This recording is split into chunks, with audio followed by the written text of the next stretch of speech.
नमस्कार लाडक्या बहिणींनो, तुमच्यापैकी अनेकींचे प्रश्न येत आहे की मागील 5-6 महिन्यापासून आम्हाला योजनेचे पैसे का मिळत नाहीत।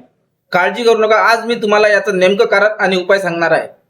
पैसे बंद होण्याची मुख्य कारणे। पैसे येणं बंद झाले असल्यास खालील 5 गोष्टी ताबडतोब तपासून घ्या।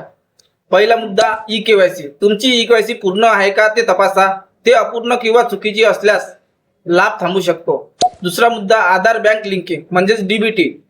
तुमचे आधार कार्ड बँकेशी जोडलेले आहे का, ते सक्रिय आहे का ते बँकेत जाऊन खात्री करा। तिसरा मुद्दा, तुमचे बँक खाते सक्रिय असणे म्हणजे ऍक्टिव्ह असायला पाहिजे। जर ते कुठे होल्ड असले किंवा फ्रोझन असले ते तुमचे पैसे थांबू शकतात। चौथा मुद्दा, पात्रता। शासनाच्या नवीन पडताळणीनुसार उत्पन्न, सरकारी नोकरी किंवा इतर निकषामुळे काही लाभार्थी अपात्र ठरू शकतात। पाचवा मुद्दा, अर्जाची स्थिती। लाडकी बहीण योजनेच्या ऑफिशियल वेबसाईटवर जाऊन तुम्ही तुमच्या अर्जाची स्थिती नक्की तपासा। पैसे पुन्हा चालू करण्यासाठी काय करावे। जर तुम्ही पात्र असाल तर काळजी करण्याचं कारण नाही, हे पाऊल उचला। सर्वात आधी ऑफलाईन मदत। तुमच्याकडील आवश्यक कागदपत्रासह जवळच्या महिला व बाल विकास कार्यालयात जाऊन संपर्क करा। दुसरी पद्धत, ऑनलाईन तक्रार। लाडकी बहीण योजनेच्या अधिकृत वेबसाईटवर जाऊन ऑनलाईन तक्रार नोंदवा। तुमच्या अर्जाची स्थिती पाहून नेमकी काय चूक आहे ती त्वरित दुरुस्त करून घ्या।